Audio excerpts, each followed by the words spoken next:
राज Nishan near Doms compound, Jaipur road, Ajmer. बालिका राजकीय उच्च प्राथमिक विद्यालय कुंडोर डूंगुर में आयोजित वार्षिक उत्सव आयोजित किया गया। कार्यक्रम में बालिका शिक्षा पर जोर दिया गया व शराब से नाता तोड़कर दूध से नाता जोड़ने की बात कही गई। साथ ही बताया कि युवाओं को मोबाइल का प्रयोग अच्छी बातें ग्रहण करने में काम लेना चाहिए, फिजूल की बातों से मोबाइल में अपना समय खराब नहीं करना चाहिए। साथ ही सभी को पढ़ने लिखने और समाज में व्याप्त अंधविश्वास की कुरीतियों को समाप्त करने के बारे में बताया। ब्लॉक अध्यक्ष शिवराम मीणा ने कहा कि शीघ्र ही इस विद्यालय को नए भवन में शिफ्ट किया जाएगा।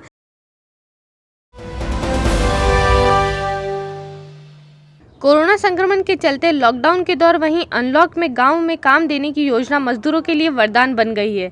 अब स्थिति यह है कि इस महत्वाकांक्षी योजना में मजदूरों को काम मिल चुका है, जिससे इसके परिवार का भरण पोषण हो रहा है।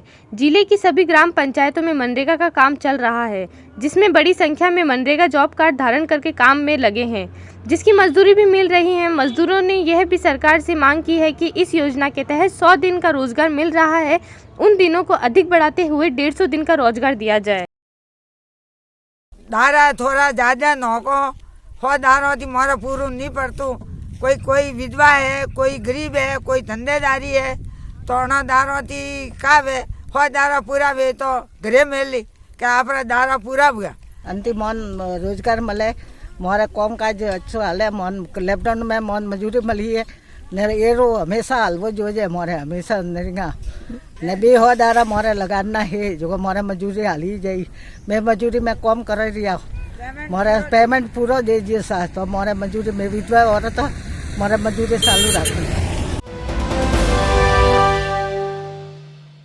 रामगढ़ पंचायत समिति में ग्राम विकास अधिकारी, नरेगा सहायक व रोजगार सहायकों की बैठक में विकास अधिकारी हेमराज मीणा द्वारा ग्राम पंचायतों द्वारा कराए गए विकास कार्य, नरेगा व स्वच्छ भारत मिशन के तहत बनाए गए शौचालय की प्रगति रिपोर्ट की समीक्षा के लिए बैठक बुलाई गई। बैठक में स्वच्छ भारत मिशन के तहत ग्रामीणों क्षेत्र के शौचालय व घरों में बनाए गए शौचालय की सीसी रिपोर्ट पेश की गई। उन ग्राम पंचायतों में ग्राम विकास अधिकारियों से स्पष्टीकरण मांगते हुए सीसी रिपोर्ट पेश करने के लिए कहा गया। इसके अलावा नरेगा कार्यों के श्रमिकों को पूरा कार्य का पूरा मानदेय दिलाने पर भी नरेगा सहायकों को निर्देश दिए गए और नरेगा कार्यों पर पानी पिलाने के लिए 5% मिलेगा। आज पंचायत समिति सभागार में ग्राम विकास अधिकारी और कनिष्ठ सहायक और रोजगार सहायक इनकी समीक्षात्मक बैठक रखी गई है। उसमें क्या है कि नरेगा से संबंधित समीक्षा की जाएगी कि मेन तो क्या है कि 100 दिवस पूर्ण करवाने हैं और उसके अलावा की जो रेट कम आ रही है, जैसे 190 के आसपास आ रही है, उसको बढ़ाने के भाई क्यों कम आ रही है उसको बढ़ाने के लिए प्रयास कर रहे हैं जेटीओ और ग्राम विकास अधिकारी के सहयोग से। जितना ग्रुप में लगा के उनकी रेट बढ़े और इसके साथ साथ में आरडी की स्कीम है उनकी भी समीक्षा की जाएगी। इस युग में खेती की तरफ से विमुक्त हुए युवाओं को कृषि से जुड़ने के लिए भारत सरकार की भारतीय कृषि अनुसंधान परिषद नई दिल्ली के आर्य परियोजना कृषि तकनीकी अनुप्रयोग अनुसंधान संस्था जोधपुर द्वितीय के निर्देशानुसार क्षेत्र में महत्वपूर्ण भूमिका निभा रही है। अब तक 128 ग्रामीणों युवाओं को प्रशिक्षण देकर उनको नई तकनीकी सहित और खेती व्यवसाय के गुण दिए जा रहे हैं ताकि स्वयं अपना व्यवसाय शुरू कर सके। कृषि विज्ञान केंद्र के वरिष्ठ वैज्ञानिक डॉक्टर अर्जुन कुमार वर्मा ने बताया कि झालावाड़ जिले में वर्ष 2019-20 से आर्य परियोजना संचालित हो रही है। भारतीय कृषि अनुसंधान परिषद नई दिल्ली के माध्यम से संचालित की जा रही आर्य परियोजना का मुख्य उद्देश्य युवाओं को कृषि की ओर आकर्षित करना एवं बनाए रखना है। इस परियोजना के माध्यम से कृषि विज्ञान केंद्र झालावाड़ की ओर से 4 उद्यमों पर नर्सरी प्रबंधन, संरक्षित खेती, वर्मी कंपोस्ट, मधुमक्खी पालन के बारे में